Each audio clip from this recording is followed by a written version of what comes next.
Siyabingelela egameni lenkosi yethu Jesu. Siyambonga kakhulu uNkulunkulu. Siqala namhlanje imodule entsha bazalwane bami, homiletics and hermeneutics 101. Homiletics and hermeneutics 101.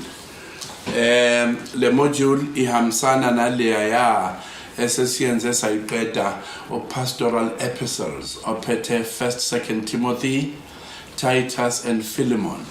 Manje na ke sesiqala homiletics and hermeneutics 101. Law is supposed to take 3 months. This module will take 3 months. In our assignments, in our test, basically an exam.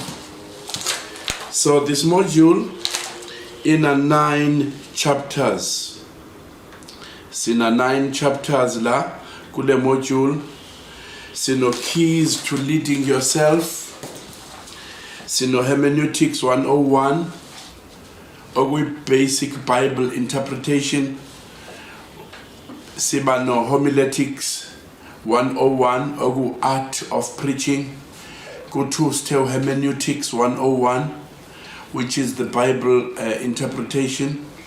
Bese sibano homiletics, the 3rd chapter, homiletics 101, which is the art of preaching. Siyaphinda ke futhi sibe no qualifications for elders. Ogu chapter 5, chapter 6. Qualifications for deacons, chapter 7, the strong church, chapter 8, the tests of ministry preparation, to chapter 9 and the last chapter, kule module, the spirit of the ministry in your church, the spirit of the ministry in your church. And the reason why ngenza lama tapes ukulekelela abazalwane ukuthi bakwazi ukufunda bela bekhona emakhaya abo, siyawa taper, siyawa record lama videos bese siwafaka ku website ya Rock Bible Institute. Lokho kulekelela ama students ethu ukuthi bakwazi ukufinyelela kuma teachings makukhona i-clarification abayifunayo bela bekhona. Bane access to our website. Website yet in a link, YouTube link. That's where we upload all these videos. Unless it's called Rock Bible Institute. We also have a web page, Rock Bible Institute. We have a Facebook page. Rock Bible Institute. Sifisa. I don't know when. Sifisa ukuthi so upload lama video na Rock Bible Institute. Otherwise, it's an exclusive material, which is why we would have preferred to upload it only on YouTube. Ngoba sifisa ukuthi access to our students esikole sethu. So ke homiletics and hermeneutics 101. Lama videotapes ngizowa recorda ngokwama chapter. Ukuze ngabi made kakhulu akwazi ukuploadeka ku YouTube. Noma emade uploadeka, but it's costing us a lot. So ngifuna ukuzama ukuthi at the most 35 minutes siyenze chapter siqede. Esinye isizathu esibanga ukuthi I read line by line kuma notes ethu and explain nangesizulu. Esinye sezizathu ukuthi kubefundisi nakuma students ethu akuyena wonke umuntu o proficient in English, akuyena wonke umuntu obamba kalula ngesingisi. So ingakho nje ama modules ethu nizoqaphela ukuthi bangifundisa ngiyawadolika nangesizulu. Inhloso enkulu yaloko ukuthi abazalwane ba understand konke okufundiswayo nokubhalwe kuma notes inkosi ke inibusise. Let's get started ngaphandle kokuchitha isikhathi. Sithi lana ke keys to leading yourselves, page 3. Keys to leading yourself. Maybe before we go there, singaqala lapha ku page number 2. Yebo, ke sithi ukubheka amaphuzu ambalwa sikuma modules ethu manje bazalwane. Siqala ku page 2. That's it khona leadership and homiletics. To lead others first, lead yourself. Angikuveza ukuthi lokho engikubhale lana as a way of introduction ngiquote incwadi kababa John C. Maxwell la ekhuluma khona nge-leadership. Mhlambe nje noma ngingasabeka kanjalo ukuthi incwadi, but in one of his lectures, elinye lamaphepha ayelisebenzisa la ayefundisa khona. I was impressed by what he said, which is why I decided ukuthi ngiyifake la right at the very first page of Homiletics and Hermeneutics 101 kule module. Now we are on page number 2, Leadership and Homiletics. To lead others first, lead yourself. Ukuze ukwazi ukuhola abantu, qala uzihole wena. Mhlambe akuyona inkinga ukulead abantu.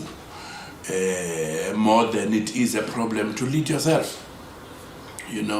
uNkulunkulu esekutshele ukuthi yena afuna uyenze noma afuna ukuyenza ngawe,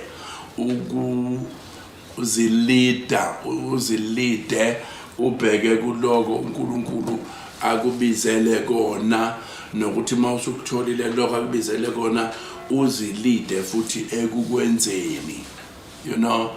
That is why uzobona masesifunda la nokuthi sithi everybody is a leader. Everybody is a leader. And mhlawumbe ungabuza ukuthi ngilida bani? You are leading yourself. You are leading yourself. Kune story engake ngafunda ngaso about the king of Prussia.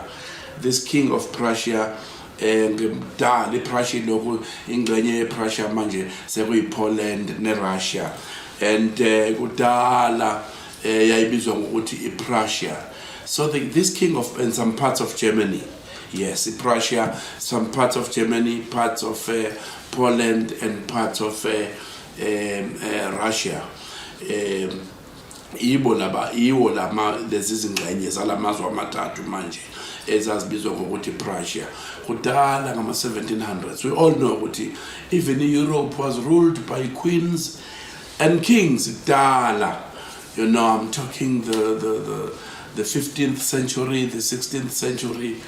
That place was ruled, governed by kings and queens. So this king of Prussia, he was walking Israel kuma fringes of Berlin, izihambela, then yahlangana nendoda endala eyikhehla. Now le ndoda mayihlangana nalenkosi yasePrussia, le ndoda ke iyabingelela. Noma inkosi angibeke kanjena, inkosi ibingelela le ndoda. Then le ndoda besithi, "Hail, O king." Inkosi icabanga ukuthi kushiwo kuyona. Ithi le ndoda, "No, I'm talking to myself. I'm a king." Inkosi being amused, isiyabuza ukuthi, "Who is your subject? Who are you leading?"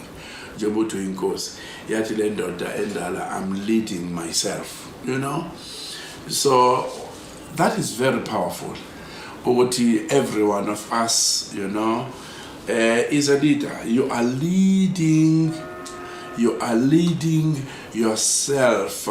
Uzihola wena. That is very important. Now, before ulide abanye abantu, umsebenzi omkhulu ozoba nawo yilowo wokuzilida wena. uNkulunkulu esekwambulela ubizo lwakho ukuthi yina kubizele yona. Osekuzosala manje ukuthi uzilide wena. Because it takes a lot of self-discipline. It takes a lot of self-discipline to lead yourself. So ngiqala ngalesi story nje salendoda eyahlangana nenkosi yasePrussia ekwakuthi Frederick the Great. Inkosi yasePrussia iwalk ihlangana naleli khehla lithi hayi nami ngiyinkosi, yabo, ngizihola mina, ngiziphethe mina. You know, that to lead yourself requires discipline emangalisayo, ukukwazi ukuzithiba ne-focus, ujonge emgomweni. You know, kulula ukulida abantu, okubukhulu kakhulu ukuzilida wena ngoba kubiza i-discipline emangalisayo. Okay, now ngifuna ukuthi ke manje ngithi please note, asiqaphele, the following notes on the above topic have been adopted and adapted from the lectures of Dr. John C. Maxwell. Siya-acknowledge lokho ukuthi leli page lokuqala sinithathe ku-John C. Maxwell. Kuma notes akhe. Learning to lead yourself well is one of the most important things you'll ever do as a leader. Ukufunda ukuzihola wena enye yezinto ezibalulekile ekumele ukuthi uyifunde njengomholi. Hayi phela sikhuluma nabefundisi, ngeke ukwazi ukulida abantu usahluleka ukuzilida wena, and ukuzilida wena kunzima ngaphezu kokulida abantu. The point of leading is not to cross the finish line first, it's to take people across finish line with you. Mawulida akusiko ukuthi wena kufuneka ufinyelele kuqala ekushayeni intambo kumaliyethe, akuwena kufuneka you know yonke into achieve wena kuqala.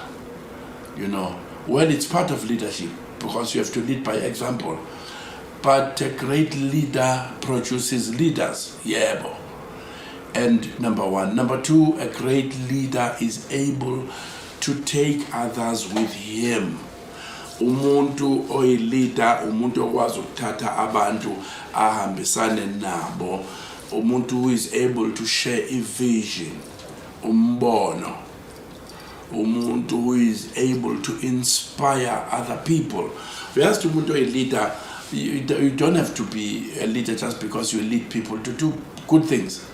You are still a leader even when you lead people to do bad things. You know, yes, Adolf Hitler of Germany, when Nazi Germany, was a leader. He was able to indoctrinate people, was able to infuse his vision, you know, was able to infuse his vision of white supremacy. We must not be dirtified by Jews. We must not be dirtified by blacks. You know, if vision yake bad and evil as it was, but he was able to articulate it so well that people believed him. And by being able to do so, that made him a leader. Lento ngichazayo ukuthi uma uyi-leader awuyona i-leader ngoba wenzisa abantu izinto ezinhle phela. Uyi-leader noma wenzisa abantu izinto ezimbi. You know, ngoba what is leadership? A leadership is being able to inspire people to do what you want them to do. Is to being able to inspire people to follow your vision. We speak about gang leaders. Those are bad leaders, but they are still leaders. As long as you are able to influence another person to do what is in your heart or to do what is your vision, you are a leader. Right. Now, the point of leading is not to cross the finish line first, it's to take people across finish line with you. Leading yourself well means that you hold yourself to a higher standard of accountability than others do. Uma ulida, ngaba ku-group, ngaba ku-club yebhola, ngaba you know, you're a captain of a football team or you're a coach, you are a pastor, in any circle of influence in which you operate, you know, you must know that if you are going to be a good leader to those people, you must hold and allow yourself to be held at a much higher standard than others. yabona ke onikwe kwavama kufunwa kuyena kuvame. Uma ungumholi noma uyi-leader musu kubheka ukuthi uzojajwa njengabantu bonke. No, ungabheka ukuthi uzojajwa njengabantu bonke. Kuningi kakhulu okuzolindeleka kuwena ngoba you are a leader. Now, during the question and answer session at a conference, someone asked, Kushu John C. Maxwell Lana, someone asked, what has been your greatest challenge as a leader? Uthi sikwenye conference of leadership conference khona wangibuza ukuthi John Maxwell ikuphi okube inkinga kakhulu kuwena njengomuntu omholi. Leading me, I answered. Waphendula John C. Maxwell, what ukuzihola mina has been my greatest challenge. That has always been my greatest challenge as a leader. Some in the audience were surprised by my response. Khona bamangala bathuka indlela aphendula ngayo John C. Maxwell. The more experienced leaders were not. Abazange bamangaleke kodwa laba abasebenesikhathi eside bese buholini ngoba babem-understanda ukuthi uqonda ukuthini. Like me, they could trace many of their failures to their own personal leadership mismanagement. Ukuhluleka kwakho njengomholi noma ukuhluleka kwakho ebuholini uzobuqaphela ukuthi buhambisana nokuhluleka kwakho ukuzihola wena. If you can't lead yourself, you can't lead other people. If you can't manage yourself, you can't manage other people. If you're still struggling to manage yourself, forget about managing other people. It won't happen. If you're still struggling to lead yourself, forget about leading other people. Right. Now, isn't that also true for you? Yes, it is. If I could kick the person responsible for my problems, I wouldn't be able to sit down for a week. This is interesting. Ukuthi mangenga panisha ngishaya umuntu okuyena obangela ukuthi ngihluleke. Uqonda ukuthi uyena ongazilimaza kakhulu. Ngoba kuchaza ukuthi umuntu engafuneka panishwe kakhulu uyena qobo lwakhe. That is powerful. Befundisi bami sibheke esibukweni. Learning to lead yourself well is one of the most important things you'll ever learn as a leader. Yebo, sesike sakusho lokho ukuthi ukufunda nje ukuzihola wena enye yezinto ebaluleke kakhulu ekufuneka uyifunde. For almost 40 years I've served others as a leader. Uthi John C. Maxwell for 40 years useke wahola abanye abantu umholi wabo, and for more than 2.5 decades of that time I was the senior pastor of a church.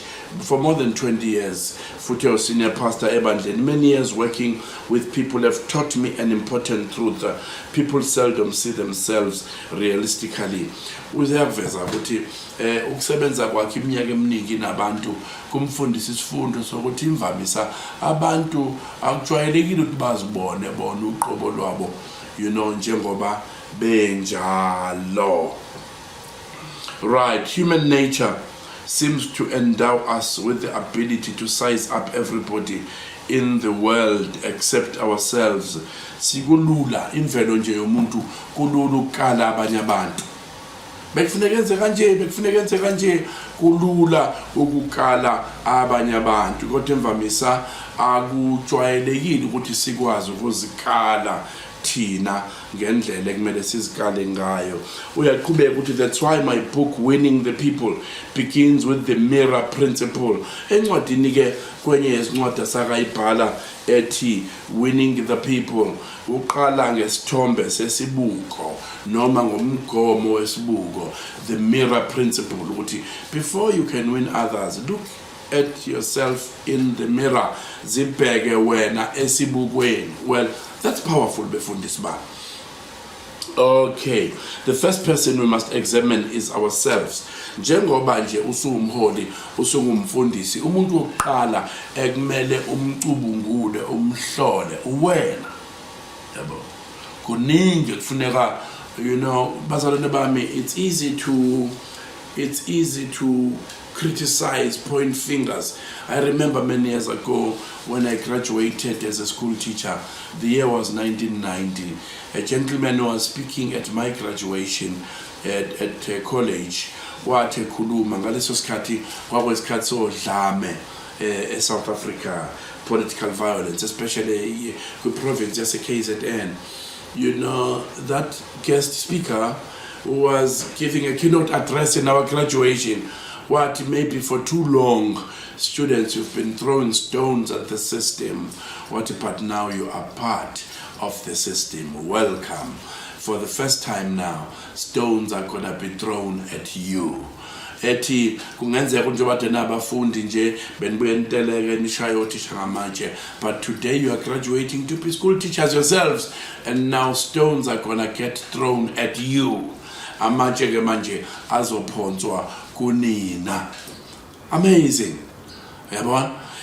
Fast forward to that was 1990, fast forward to some 3-4 years later when I was ordained as one of the youth leaders, ebandleni engangikulona eZululand. A brother who was preaching there, wathi bazalwane njengoba nigcotshwe namhlanje, you maybe were criticizing our leaders in the church. But today, welcome to leadership. Now you are going to be criticized.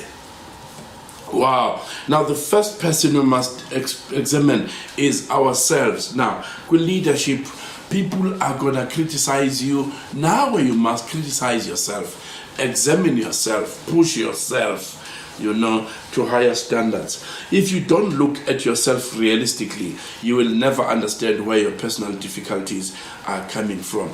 Umanje uyumholi ohluleka ukuzibuka ngokwendlela ekahle, realistically, ube real. Ugqoke izibuko zeqiniso ekuzibukeni wena. Uzohluleka ukubona ukuthi izinkinga onazo ebuholini bakho ziqhamuka ngakuphi. Kanti kubalulekile to look at yourself in the mirror, and look not just yourself in the mirror, but look at yourself realistically in the mirror. That is powerful. Now, most people use two totally different sets of criteria for judging themselves and judging others. Kusemvelo nje yomuntu, abantu abaningi uzibekela omunye umgomo wokuzijaja yena bese beka omunye umgomo wokujaja abanye abantu. We tend to judge others according to their actions. Abantu sibahlulela ngokwezenzo zabo. It's very cut and dry. It's very cut and dry. Cut and dry. Into cut and dry iqonde ngqo, ayincethezi futhi ayincengi. However, we judge ourselves by intentions. Kodwa thina asizijudge ngama actions lawo esijudge ngawo abanye abantu. Thina sizijudge ngenhloso. Bekade ngiqonda ukwenza ukuthi kwangalunga, kodwa omunye umuntu awuziniki ithuba lokucabanga ukuthi leli phutha ngene kulona ubekade eqonde kuphi okuhle. Siqonde lokho masithi uJohn C. Maxwell uqonde lokho mangabethi abanye abantu sibajaja ngama actions, kodwa thina sizijudge ngama actions, sizijudge ngama intentions, sizijudge ngalokhu ebekade okuhle ebesiqonde ukukwenza. Now, that's part of the reason we allow ourselves to make the same mistakes over and over again before we are willing to make real changes. Lokho ke ukuthi uma sijudge abantu sibajaja ngokwama action, kodwa thina sizijudge ngokwenhloso ezinhle besinazo. Lokho kuholela ekutheni siphinda amaphutha afanayo njalo andukuba solve lawo maphutha. Uthi ke take action. How clearly do you see yourself? Njengoba usuzibuka esibukweni nje, look at the mirror. Uthi ke manje na ke, how clearly do you see yourself? Mawumlapha esibukweni, inventory, taking stock of yourself. Mawusumile kuzibuka, uzibona unjani. To get a more objective look at yourself, review your performance from the last year. Mangabe umholi ke, kumele ukwazi ukuthi ubheke ukuthi ngenze kanjani last year, in my leadership responsibility, ikuphi engikwenze kahle last year, ikuphi engakwenzanga kahle. Why? lokho engingakwenzanga kahle ngingakwenzanga kahle. List all of your major goals and objectives, then mark each as either achieved or not achieved. Imgomo ke nenjongo ozibekele yona empilweni, mhlambi umgomo nenjongo zonyaka nonyaka, kubalulekile ukuthi ubhale phansi as a leader bese uthi take stock, uchecke, uzihlole, introspect yourself, ubheke ukuthi ngiphumelele kulokho, nansi into enze ukuthi ngiphumelele, angiphumelelanga kulokho, nansi into enze ukuthi ngingaphumeleli. Now show the list to someone you know and respect and tell the person you are evaluating a candidate for a job. Lezi into le list ke bese uyinika omunye umuntu akayibuke nje, yabo, akayibuke nje, wenze ngathi kunomuntu ofuna ukumqasha be evaluate omunye umuntu, ungavezi ukuthi yakho le evaluation. Ask them what they think based on the candidate's achievements and failures. Bese lo muntu ke umbuzo ukuthi ucabangani mebuka le list nezinto eziachieve nezingachievewanga, mebuka nje le list yalo muntu yini ayicabangayo umngani wakho. How does that person's evaluation jive with your own? Le evaluation ke yakho about who you are masiyenziwa omunye umuntu ikwenza ufile kanjani. This will tell you a lot about your self perception.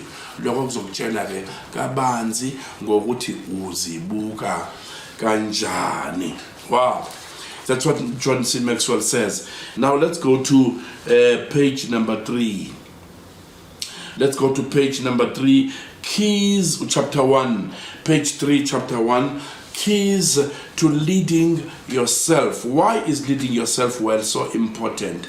Because there is a lot riding on it. Ukuzihola nokukwazi ukuzilida kubalulekile kakhulu ngoba izinto eziningi zixhomekeke kuloko, you know, izinto eziningi ofuna uzi-achieve in life nezinto eziningi ezamaphupho akho empilweni zincike ekutheni uyakwazi yini ukuzihola. Ngisho nezinto uNkulunkulu azibeke enhlizweni yakho uzokwazi ukuzenza.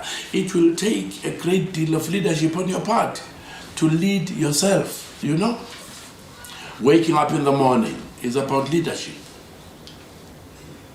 Your to-do list, drawing up your to-do list every day is about leadership. Leading yourself, you know. Bazalwane bami kade ngiprepare lama notes ngifunda nencwadi zama experts amaningi, ngiye ngathinteka kakhulu enhlizweni yami ukuthi it's easy to lead people, sengeke ngabusho lo, but it's not that much easy to lead yourself. God has given each of us things to do. Sengishilo ukuthi uNkulunkulu usinikeze lona lo izinto ezithile ekumele sizenze. I want to complete them during my brief time here on earth. And lezi zinto ke don't you, lezi zinto ngifisa ukuthi ngiziqede ngalesi sikhathi esifishane uNkulunkulu anginikeze sona la emhlabeni. Ngicabanga ukuthi nawe futhi. And I don't want to fail because I wasn't willing to put in the hard work when no one else was looking. Kuyenzeka uthola ukuthi uyahluleka ukuphumelela kuloko uNkulunkulu akubizele kona ngenxa yokuthi awufuni ukuba serious. Uba serious makukhona abantu, uba serious makukhona umuntu okugadile, kodwa uhluleke ukuba serious uwedwa. You know, ngicela ke kunento uPaulo sayishoyo lapha ku 1 Corinthians chapter number 9 verse number 25. 1 Corinthians chapter number 9 verse number 25. Let's funde le verse. Chapter 9 verse 25 down to 27. Bazalwane bami, 25 to 27, mhlambe siqale ku 24. Anazi yini ukuthi abagijima ngokuncintisana bagijima bonke, kepha munye owamkela umkhomelo.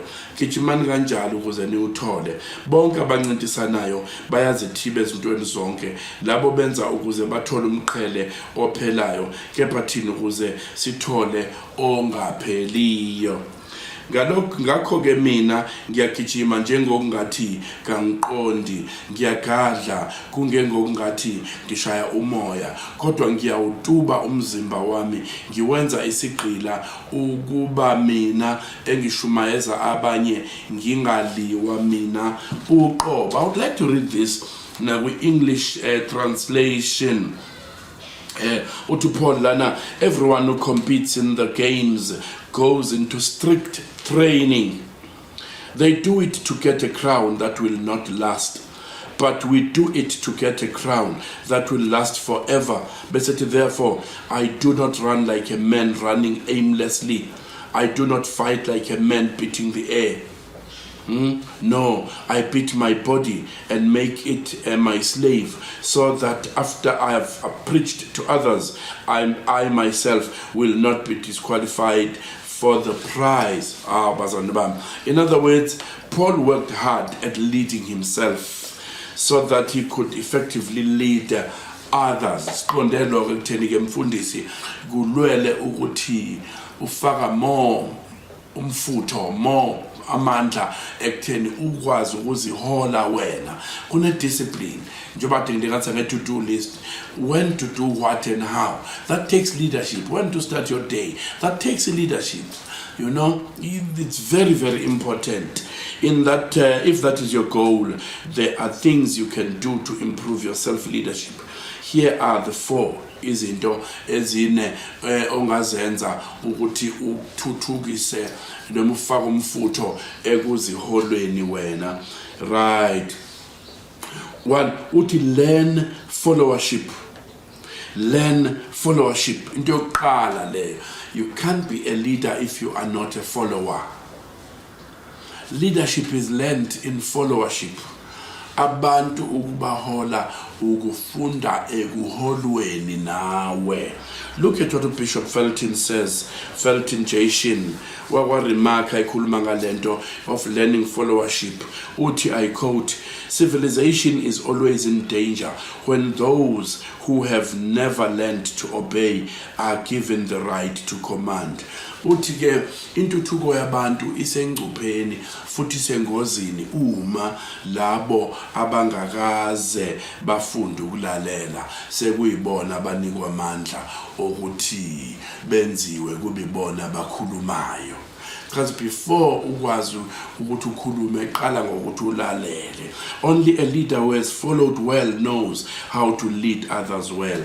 Umzalwane noma umholi oke waba umlandeli omuhle okwazi ukhola kahle. Yebo. Good leadership requires an understanding of the world that followers live in. You know, ibalulekile lento befundisi ba ukuthi good leadership, you must understand the world that your followers live in. Yazi izimo noma zazi izimo abantu abaholayo abaphila phansi kwazo. That is something, you know. Yazi neinselelo abantu obaholayo abaphila ngaphansi kwazo. Connecting with your congregation and your staff becomes possible because you have walked in their shoes. Yebo. Nje ebandleni nabantu abasebenzayo ngabe sebandleni ngabe sebhizinisini yakho ukwazi ukuxhumana nabo kubalula makuthi uyazazi inkinga nezimo abaphila bebhekene nazo in their lives. You know what it means to be under authority and thus have a better sense of how authority should be exercised. Ngikhumbula istori salendoda egulelwe inciki yayo ekhaya. Yathi kuJesu ungezi Jesu ekhaya khulumizwe nje. Ya ngiyabotha amandla amakhulu akwe imimoya yonke yakuthobela. You don't have to come to my place, just speak the word, say the word. Standing where you are standing, my servant will be healed at home. Amanye translations are to servant, amanye to son owayekhula ekhaya. Usiyaqhubeka nobaba uthi nami I'm a man under authority. I say to this one, come here, and he comes. I say to this one, go there, and he goes. Yabo lo muntu ocela ukuphilisela inciki yakhe ekhaya ukuthi uyayiunderstanda i-authority ukuthi isebenza kanjani. Sithi ke lana ke, you know what it means to be under authority and thus have a better sense of how authority should be exercised. Umuntu okwaziyo ukuholwa uyazi naye ukuthi kufuneka bahole kanjani abanye abantu. In contrast, leaders who have never followed well or submitted to authority tend to be prideful, unrealistic, rigid and autocratic. Yebo, umuntu ohola abantu kodwa yena engakaze aholwe uba prideful, gcwala impakamo, unrealistic, ahluleke ukubona izimo njengoba zinjalo, angabe flexible, abe rigid, angabe rigid, abe autocratic, abe undlovu kayiphikiswa. Ngobani? Uqhamuke esehola yena engakaze aholwe. They lord their position and power over others. Bafuna ukuthi babuse phezu kwabantu. UJesu ke wakwasiveza lesi sixwayiso mawufunda uMatthew chapter 20 verse number 24. Matthew chapter 20 verse number 24. Bazalwane bami, I'm there, yes I'm there. Chapter 20 verse number 24 uthi bathu kuzwaloka abayishumi bazithukuthelela izelamani ezimbili. Bathu kuba bakuzwe lokho mhlambe ngiqale lapha babezwane. From verse number 20 uJesu ukhuza amadodana kaZebedeu, khona kwafika kuye unina wamadodana kaZebedeu kanye namadodana akhe, wakhuleka wacela into kuye. Yena wathi kuye, ufunani na? Wathi kuye, yisho ukuba lawa amadodana amabili ahlale, enye ngakwesokunene sakho, enye ngakwesokhohlo sakho embusweni wakho. uJesu waphendula wathi, anikwazi nicelayo, ningasiphuza yini isitsha engiza kusiphuza na? Bathi kuye, singakwenza. Wathi kubo, yebo, niza kusiphuza isitsha sami, kepha ukuhlala ngakwesokunene sami nangakwesokhohlo akusikho kwami lokuphana ngako, kodwa kungokwalabo abakulungiselelwe nguBaba. Bathi ukuzwa lokho abayishumi bazithukuthelela izelamani ezimbili. Now, wanting to be a leader but not understanding the prize that goes with it. Kepha uJesu wababiza wathi, niyazi ukuthi ababusi bezizwe bazenza amakhosi phezu kwazo, nezikhulu zazo ziphethe amandla phezu kwazo. Akunjalo phakathi kwenu, kodwa yilona lo ofuna ukuba mkhulu phakathi kwenu makabe yisikhonzi senu, nalo ofuna ukuba ngokuqala phakathi kwenu makabe yinceku yenu. Njengalokho indodana yomuntu ke ingezelanga ukukhonzwa, kepha ukukhonza nokunikela ukuphila kwayo kube isihlengo sabaningi. That's something. uJesu ukhuluma ngabantu who lead, not understanding leadership. They lord over people, bazenza amakhosi phezu kwabantu. They bully people, they are rigid, they are unrealistic, they are prideful. Yebo. No, instead we are to submit to one another out of reverence for Christ. Kodwa na leadership, and discuss point number 1 ukuthi kunezinto ezine ekumele uzifunde uzazi njengomuntu omholi. You must learn followership. Ukuthobelana, Ephesians chapter number 5 verse number 21. Ukuthobelana, izwi lenkosi lithi, andu kuba ube umholi, funda ukuholwa. Andu kuba abantu bakuthobele, nawe funda ukuthobela abanye. Andu kuba ushumayeza abanye, shunyayezwa nawe. Wenkinga umuntu uthanda ukushumayeza abantu kodwa ongashunyayezwa yena.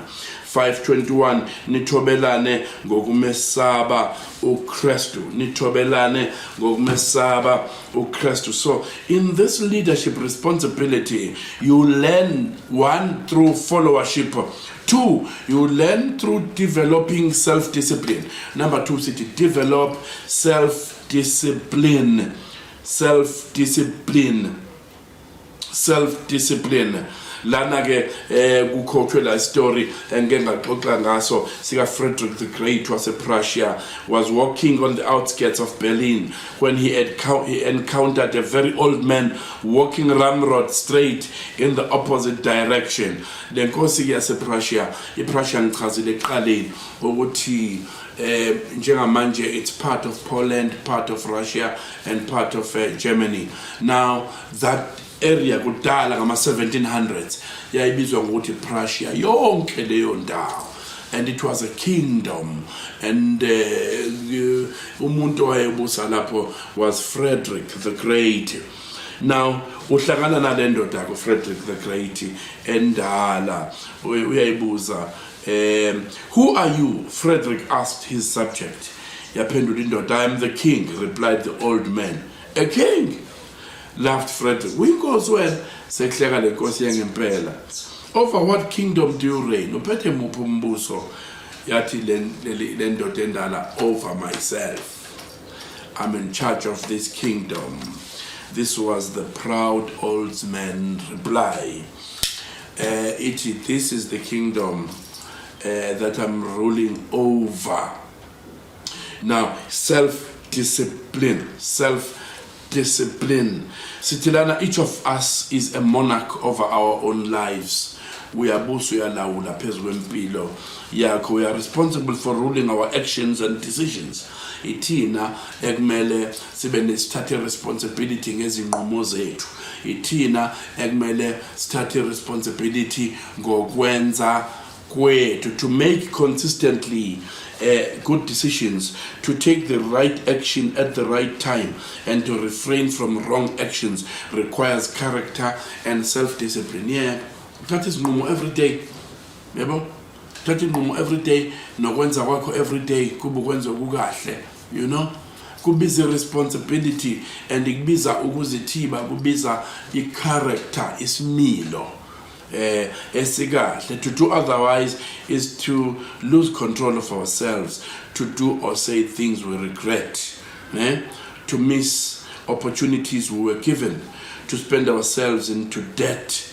Yebo, you know, ukuthi amathuba adlule isikhathi uNkulunkulu akunikeza wona uhluleka ukuzisebenzisa kahle, noma isikhathi uNkulunkulu akunikeza sona uhluleka ukuzisebenzisa kahle, umoshe nje, uhlaphaze nje yabona.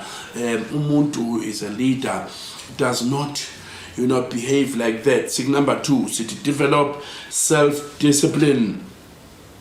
As Solomon remarked, the rich rule over the poor, and the borrower is servant to the lender. Sikoti zakazga Solomoni, chapter 22, verse number 7. Izakazga Solomoni, isahluku 22, verse number 7. Awu madoda, isicebi sibusa phezu kwabampofu, nobolekayo uyisigqila somtshelekileyo. The rich rule over the poor, and the borrower is servant to the lender. Now, it leads to poverty, squander time, squander money, squander resources. Isikhathi onaso mfundisi wami, isikhathi nemali uNkulunkulu akunikeze yona. You need to be very wise in how you spend time and how you spend resources uNkulunkulu akunikeze wona. Then lana sikhotha incwadi ka Solomon Isaka ukuthi bazalwane bami, isicebi sibusa phezu kwabampofu, nobolekayo isigqila somtshelekileyo. Phansi kwephuzu le self-discipline, ukuthi kubalulekile kuwena njengomuntu oyileader ukuthi ube ne self-discipline kuma resources, self-discipline kuma finances, self-discipline kwesikhathi sakho as a minister, or kwesikhathi sakho njengomuntu omfundisi. It's very very important. When we are foolish, we want to conquer the world. When we are wise, we want to conquer ourselves. This begins when we do what we should, no matter how we feel about it. Ubula ke lento yenzo Hitler ufuna ukunqoba umhlaba wonke, ukuthi unqoba umhlaba wonke, then uzibona ukuthi strong. Kodwa ukuhlakanipha kukwazi ukunqoba uqobo lwakho.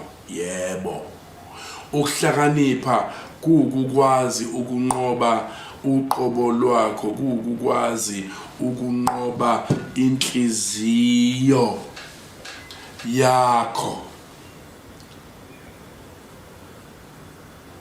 And the Bible says, show me a strong man. It's not the one who conquers cities, who conquers great armies, but it's the one who is able to conquer his heart. You must be able to lead yourself, in order to lead others. Point number 3 is page 4. Practice patience. Practice patience. Kufunde ukuzithiba. Leaders are often impatient people. Abantu nje abaholi imvamisa kuvamisa ukuthi kuba abantu abangesona isineke. But wena mfundisi wami, learn to practice patience. The leaders I know look ahead, think ahead, and want to move ahead. Abaholi imvamisa abaningi ubheke phambili, yabo. Ufuna ukuya phambili, ubheke phambili, ubheke phambili. Ucabanga izinto eziya phambili futhi ufuna ukuya phambili. This can be good. Being one step ahead makes you a leader. Yeah, kuhle lokho. However, impatience can also lead you to trouble. Ma unalolu gqozi, the leadership unomdlandla ukuthi you are a leader. Ubheke phambili, ucabanga izinto eziya phambili, you're pressing full steam ahead. Yinhle leyo nto, but don't be driven by impatience. Ungadrivewa ukuhluleka ukulinda, ungadrivewa ukuhluleka ukubekezela, because mawuzoqhutshwa ufuqufuqu lokuhluleka ukulinda, that will drive you into trouble. Uzozithola umholi ohlezi uba seyinkingeni. Some of my greatest leadership gaffies have come because I tried to take a shortcut instead of respecting the leadership process. Izinkinga eziningi umuntu ayithuke sebhekana nazo nezingqinamba othuke ubhekana nazo. Even in my life uthola ukuthi you fail to respect a process. I remember khona sermon engayishumayela a couple of years ago where I was teaching about a process. Sasiqala a process enkonzweni or a project. Sasiqala a process ye project yokwakha. And I was encouraging the church ukuthi abantu abazophumelela empilweni abantu who will know and respect the process. Yabo, imagine now as a leader, leadership is not an event but a process. It takes time to develop a leader. Now take time. Don't punch above your weight. Take time. It takes time. Otherwise, you'll crumble and crash under that heavy weight. Take time. Ama responsibilities azokhula nawe. Nama projects azokhula nawe as you grow as a pastor. Few worthwhile things in life come quickly. Zimbalwa kakhulu izinto ezibalulekile nezinhle empilweni ezifika masishana. Izinto ezinhle neziqualities ziyalindwa. And kubalulekile ukuthi umuntu oyleader understand lokho. Practice patience. Ungenze sokwaloya umuntu owakwayokhuleka esezibona ukuthi impatient wathandaze yokhulekela isineke nokwazi ukulinda. Wathi inkosi ngicela ungifundise ukuthi ngibe umuntu onesineke. Kodwa ngicela usheshise inkosi ekungifundiseni isineke. Yabona ke ukuthi usehluleka khona emthandazweni. Ukulinda. Okay, now sithi-ke lana-ke zimbalwa-ke izinto ezinhle ozizuzayo empilweni ezifika ngokushesha. There is no such thing as instant greatness or instant maturity, not for you and not for your staff or the members of your congregation. Yebo, instant greatness. Khona umfundisi wakwakhuluma statement ethi yinye into ayaziyo yena eqala phezulu. Wathi ayiqala phezulu inyuka, iqala phezulu ishone phansi. Wathi yithuna. Iqala phezulu ithuna, kodwa the more usebenza ulimba lishona phansi. Manje na-ke ungavumi mfundisi wami ukuthi izinto zakho ziqale ngedumela ziqale phezulu. No. Of course nomsebenzi kaNkulunkulu ngoba ngikhuluma kuleyo context. Abantu bazothi bhu bese bekushiya ke kancane. Mawuqala ibandla bathi bhu ugcwale. Akuyona ministry le. No. You haven't even started. Basazohamba. Abanye basazobuka ukuthi kwenziwani lana. Yabo. Bayahamba. That is the process of the making of a leader. Okay, we are used to instant, it's not instant coffee, it's instant this. We microwave our food today. We don't follow the full cooking process. Yonke into, you faka popcorn lapana ku microwave ugqume, ufuthe kube mkhulu bengako, ufake epanini ugqume, ufuthe. You see, now we think nokuba leader kuyinto enjalo. No, but becoming a leader doesn't happen overnight. Yebo, microwave leaders don't have any staying power. Abaholi abavele bavumbuka nje abanawo amandla okuhlala. Yebo, they don't. You are born today, tomorrow you are a leader. You have started a church today, tomorrow it's thousands and thousands of people. No, it does not happen like that. Mangapera, all the successful leaders, it took them a while. It took them time, blood, sweat and tears, prayers, patience, you know. Baningi abantu abathanda ukuba ma leaders, but they don't have what it takes. Sithi lana, microwave leaders don't have any staying power. Don't be a microwave leader. You must have staying power. Leadership is more, my daughter.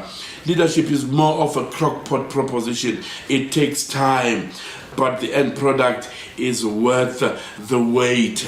Yes, you know, mawenza umsebenzi omuhle uqale ngabonakala ukuthi wenzani, uqale ngabonakala ukuthi wenzani, you know, kodwa egcineni lo msebenzi mawusubuka, yabona, mawusubuka ubona no, this was worth the wait. Lento lena ayikube kuhle ngaba nesineke sokuyilinda. Manje kufanele ukunderstandeke lokho wena mfundisi wami ukuthi leadership is a process. Ukuba umholi kuthatha isikhathi, akuyona into eyenzeka overnight. It takes time, but the end product is worth the wait. Leaders need to remember that the point of leading is not to cross the finish line first. It's to take people across the finish line with you. Ibalulekile lento uyazi wena as a leader ukuthi hayi ukuthi yonke into yenziwa wena qala, or yonke into, you know, wena ube ungqoshishilizi kuyo yonke into. But a good leader is also a good team builder. It's being able to take people along with you to the goal or to the accomplishment of the vision. Now, it isn't this why God called us to ministry for the sake of others? God is in the people's business, and so are we. Ukubizwa kwethu ke befundisi bami sibizo uNkulunkulu yingoba uNkulunkulu usebenza ngabantu. uNkulunkulu kwi-people business, so are we. Usibizile uNkulunkulu bengakwenza yedwa lo, kodwa wasibiza so that we are part of what he's doing. That is leadership. Mangakhuluma in human terms. uNkulunkulu wayekhombisa leadership ngaloko. Nathi we must bring people to us and train them and work with them. If you are moving too fast, you must deliberately slow your pace. You know, you must be slow. Leadership teaches you to be slow. It teaches you to, you know, rally people around your goal. Rally people around the common purpose. That is very important. You know, there's this adage that says, if you want to go fast, go alone.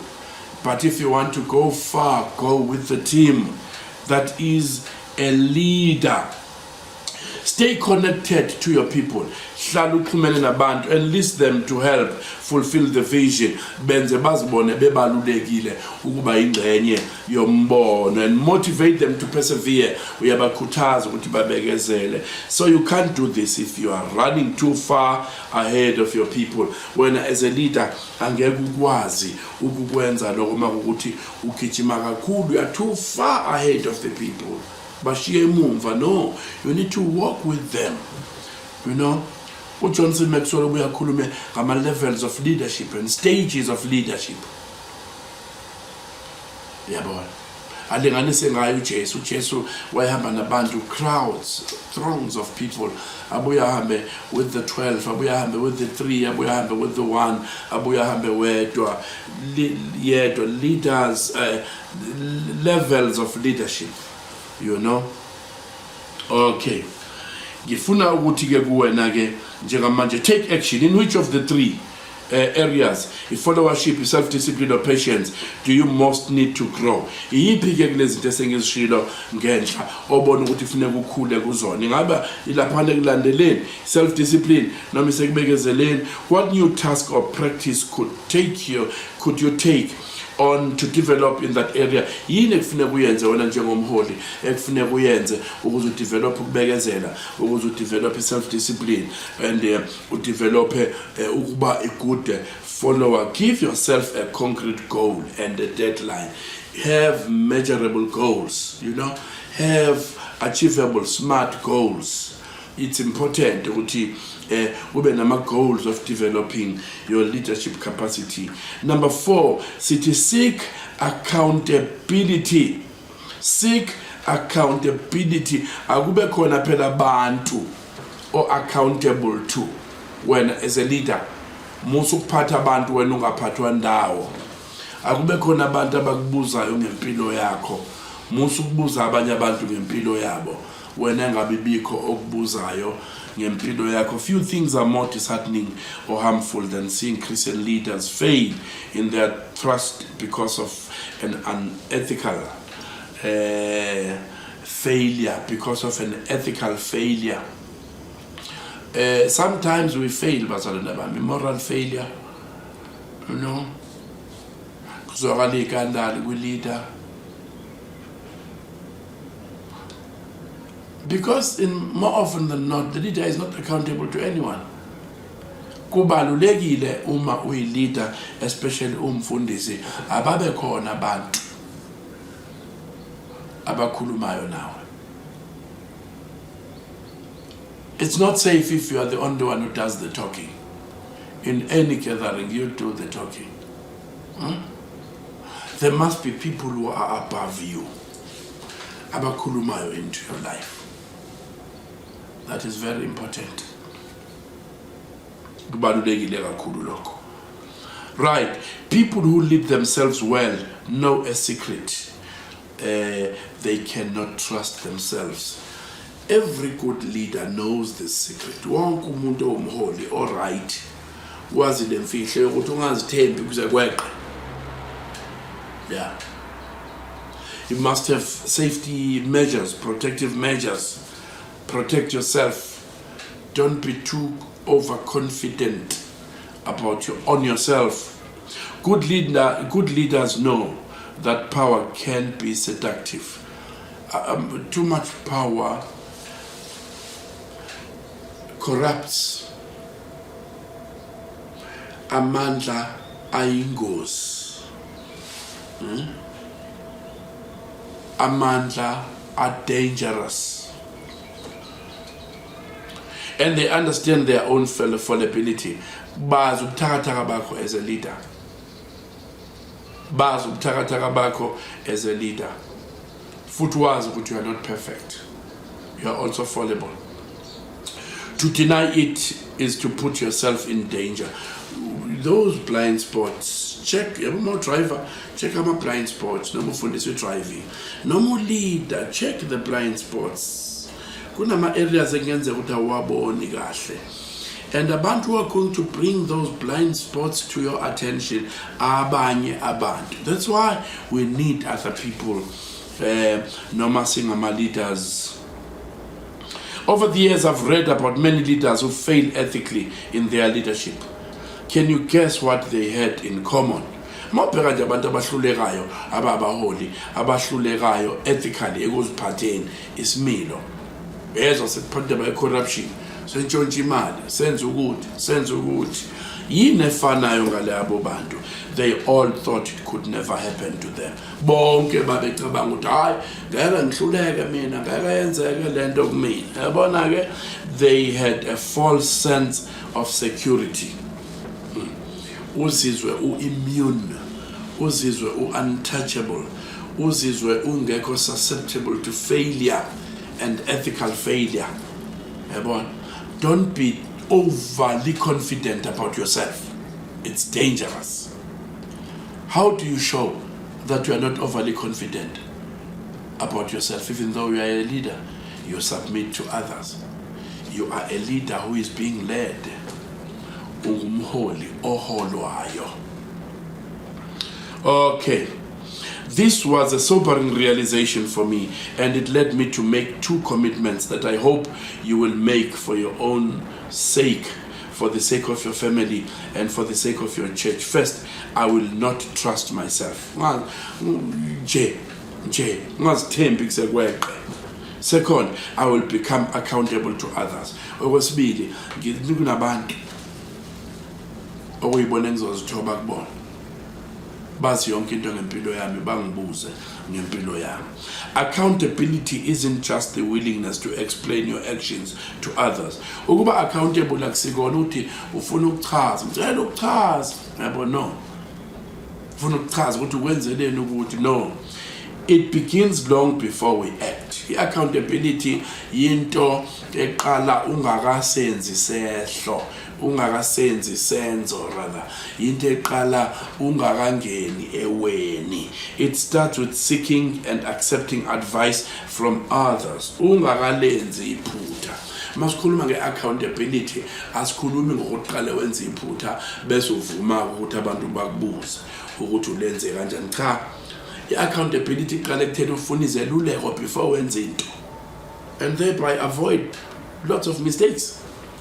Iqala laphi accountability ukuthi ufune ukwelulekwa, ubuze nakwabanye abantu. Most wrong actions come about because people are not held accountable early enough. Izinkinga eziningi kubantu zenzeka ngoba abekho ababuzwa kuse-early ngezimo nangezinto abazenzayo. Yabo? Bese kwenzeka i-disaster. Page 5 sithi take action. How well do you take advice? Ululekwa kangakanani? Ukuthatha kanjani ukululekwa? Ukuthathwa kanjani ukuqondiswa? Ukuthatha kanjani ukukhuzwa? You know, yonke lento will say a lot about your leadership. Will say a lot about the type of a person and the type of a leader you are going to become. Ukuthatha kanjani ukusolwa? Ukuthatha kanjani ukuqondiswa? Ask 5 to 10 friends, colleagues and family members to evaluate you according to this scale. Nasi scaling my notes to lapaya 1 to 5. 1 being the worst, or 5 being the best. 1, you don't follow advice. Awutshelwa nje. Futhi ngishutshelwa uthathi into itshelwa. 2, you don't object to advice. Okwesibili, awuxwayi, awuphikisani nokululekwa. 3, you welcome advice. Uyakwamukela ukwelulekwa. 4, you actively seek advice. Uyaphuma na uyokufuna ukululekwa.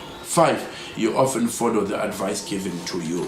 Okwesihlanu, uyasithatha iseluleko osuke usinikeziwe. Manje nake scale of 1 to 5, 1 being the worst, 5 being the best. Lento abantu osebenza nabo ke ubabuze nje nginjani, awudwebe phansi bathike la kule mabhokisi. Family members, yabo, your friends, your church members, abantu okhonza nabo, yabo. That will say a lot about yourself. Average your scores. If your average is below a 4, you need to improve in this area. Begin enlisting others in your information gathering process before you make decisions. If you are married, begin with your spouse. Kule scale of 1 is to 5 fike uzobona ukuthi abantu bakuscale kanjani mawusubuzile. And once wayithola back izimpendulo, start working kulezinto ohlulekile kuzona. Makuthi ke umuntu onefamily or onomyeni buza kumyeni wakho. Makuthi umuntu ononkosikazi buza kunkosikazi wakho. Page number 5 sithi a high standard. Ama notes ethu awanazi inamba bazalwane bami ningasali. A high standard. Leading yourself well means that you hold yourself to a higher standard of accountability than others do. Ukukwazi ukuzilida I can do better than this. I can do better than this. Mouse leader, you don't compare yourself with others. You compare your achievement with your previous achievements. You know, you hold yourself to a higher standard. Mouse leader, you know, every mfundisi kufuneka aqala kwazi ukuzilida ukuze you know uzibeke kwi higher standard. Makufuneka kufikwe enkonzweni ngo8 wena before 8 usukhona. Why? You are holding yourself to a higher standard. Mafuneka yokhulekwa before abanye bafike wena usukhona. Why? You are holding yourself to a higher standard. Makuthiwa kuyanikelwa wena unikela kakhulu. Why? You are holding yourself to a higher standard. You can't utshela abantu ukuthi abenze into kodwa wena ubungayenzi. Okay. Right. Sithi lana ke, leading yourself well means that you hold yourself to a higher standard of accountability than others do. Why? Because God holds you responsible not only for your own actions but also for those of the people you lead. Powerful. Mawumfundisi kumele wazi ukuthi uNkulunkulu ngeke akubuze kuphela ngaloko okwenziwe wena kodwa uzokubuza nangaloko okwenziwe ibandla oliholayo abantu abaholayo. Yabo? It means God holds us as leaders to a higher standard of accountability. Bazalwane ba. Okay. Leadership is a trust, not a right. Silida ngokuthembana. Silida ngoba sinikiwe umsebenzi wokulida. Asinikwanga ngoba siudeserve. Asinikwanga ngoba uyilungelo lethu. For that reason, you must fix yourself earlier than others may be required to. Uma uyilida kumele izinto zakhe aziqonde early kunakuba kulindelekile kubhekekile kwabanye. Yeah. Mawuzoma nje phambi kwabantu. Ngiyakhuluma nabefundisi basebandleni. Mawuzoma nje phambi kwabantu izinto zakho aziqonde. You know? Very important. Ake ngiquote le ndoda uThomas J. Watson wakwabu chairman we-IBM. Uthi, nothing so conclusively proves a man's ability to lead others as to what he does from day to day to lead himself. Into eveza kahle le ndoda Mr. Watson uthi into eveza kahle ukuthi umuntu angakwazi ukulida abanye abantu ukuthi yena uyakwazi yini ukuzilida day to day uyakwazi yini ukuzilida ekuthini kufuneka ngenze ukuthi then lo muntu usengaba leader abanye abantu uma ekwazi ukuzilida yena. This stuff has got nothing to do with preaching, but everything to do with working on your character as a leader. Right. Leaders receive very little fanfare for quietly leading themselves well, day in and day out. Ungabheka ukuthi uzoshaya izandla ngokuthi uzilide kahle. Ungabheka ukuthi kuzoza abantu bezokubonga bakuncome. No. Right, most people are unaware of the disciplines their leaders practice or the sacrifices they make outside of the spotlight. Abantu abaningi nasebandleni abantu ke bayazi ibango lihambayo wona esumfundisi. Ngabe semkhulekweni, ngabe in your daily devotion, in your Bible study, ibangelido lihambayo abantu ngeke balazi ngisho kunikeleni uqobo. Nama sacrifices owenzayo abantu ngeke bawazi. You know, but those are the disciplines you must develop even in your private life. However, they don't do it for recognition, they do it for results. Powerful. Mangabe the discipline you practice privately, ukunikela privately, ikhuleka privately, ukuclean isikhathi okwenza privately, awukwenzela ukubukwa nokunconywa abantu, kepha ukwenzela ukuthi kube nemiphumela ezobonakala privately. Don't forget that mfundisi wami ukuthi impilo yakhe private, imiphumela yayo ibonakala public. uma impilo private ingenakhuleka igcwele ubuvila leyo nto izobonakala publicly. Uma impilo yakho private igcwele umkhuleko igcwele Bible study igcwele preparation leyo nto futhi izobonakala publicly. What leaders do day to day always pays off in a long run. Into yenza usuku nosuku isithelo sayo yasivuna emva kwesikhathi eside. Success or failure isn't an event but a process. Success or failure isn't an event but a process. Ingane iqhamuki nje ngoba isiphasile. Cha, khona ukustudisha, khona idiscipline, khona ukugxila encwadini. Yabo? Akuyona event, awubhala i-exam ngaphasa. I-exam session is an event. Awuphasi nge-event, uphasa ku-process. Ama-preparations, ustudisha. Success and failure. Nomuntu akafeyili ku-exam. Ufeyili unyaka uqala. Kodwa i-exam uzoyibhala ukuphela konyaka. Ubuka i-process yokufeyila unyaka wonke. Uphasa unyaka uphela. Unika i-certificate. Kodwa uqala ukuphasa unyaka uqala. Ubuka i-process yokuphasa. Ngobani? Success and failure is not an event, but a process. Now, the bottom line is that the smallest crowd you will ever lead is you, but it's the most important one. You know, the crowd, encane ukwadlula wonke ama-crowd yokuyihole wena. Kodwa futhi ke le crowd ibaluleke idlula ibandla elina 10,000 people. Le crowd encane wena ekufuneka uyihole ibaluleke idlula ibandla elina 5,000 people. Umuntu wokuqala ekufuneka ukwazi ukumhola mfundisi wami uqobo lwakho. Now, if you do that well, then you will earn the right to lead even a bigger crowd. Uma ukwazi ukuzihola wena kahle, uzokwazi ukuhola abantu abaningi. And on the days that you find it difficult to lead yourself well and you are tempted to give up, remember the parable of the minas. Oh, mean. To the servants who managed their affairs well, their master gave them greater leadership responsibilities. He put them in charge of cities. Othembeka kokuncane ngizomenza athembeke kokukhulu. What's more, he told them, well done. Mawuthembeke kuwena uqobo lwakho mfundisi, wafunda ukuzilida wena. uNkulunkulu uzokwenza uthembeke kokukhulu. Sithi ke lead yourself well and God will reward you your faithfulness. Ngicela ke simbheke le ncwadi engiquotayo uLuka chapter 19 verse number 7 or 17 rather.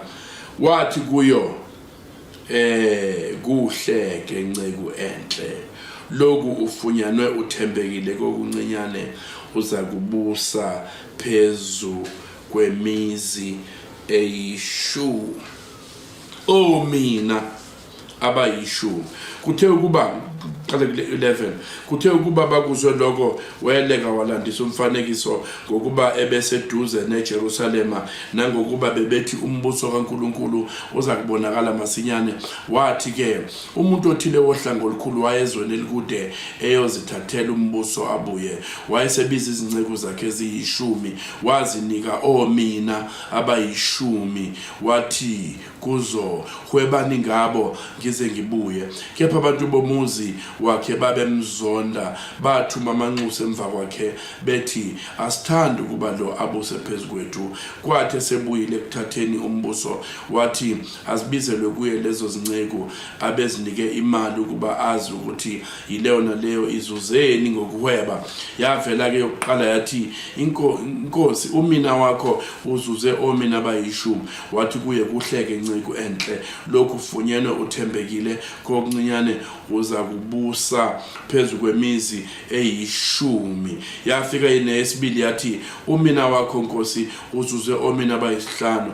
Wathi nakuleyo nawe yiba phezu kwemizi eyisihlanu. Kwafika nenye yathi, Nkosi, nangu umina wakho ebengimkhwezile esongwe endwangwini, ngokuba bengikwesaba lokhu ungumuntu olukhuni, uthabatha ongakubekanga, uvuna ongakuhlonyelanga. Wathi kuyo, niza kukwahlulela ngomlomo wakho wena nceku embi. Ngiza kukwahlulela ngomlomo wakho wena nceku embi. Ubuwazi ukuba ngingumuntu olukhuni, ngithabathe ebengingakubekanga, ngivuna ebengingakuhlonyelanga. Awufakanga ngani imali yami ebhange? Mina-ke ekufikeni kwami ngabe ngiyibizile kanye nenzalo na? Wayesethi kwababemi khona, maphuceni mina nimnike onawo mina abayishumi. Kepha bathi kuye, Nkosi, unawo mina abayishumi. Wathi, ngithi kini, yilona lowo nakho uyakuphiwa, kepha ongenakho uyakuphucwa nalokho anakho. Be faithful in leading yourself, then God will reward you and will be able to lead others. Uphela lapho chapter 1 wethu of this module, bazalwane bami, homiletics and hermeneutics 101, the art of preaching and the art of Bible interpretation. So qhubeka next time no chapter 2. Inkosi enibusise. Ake sikhuleke. Siyabonga baba uthi omuhle, sikunika udumo lonke, sikunika ibongo zonke ngoba zingezakho. Ubusisa abantwana bakho besafunda ilizwi lakho ngoKristu Jesu Inkosi. Amen.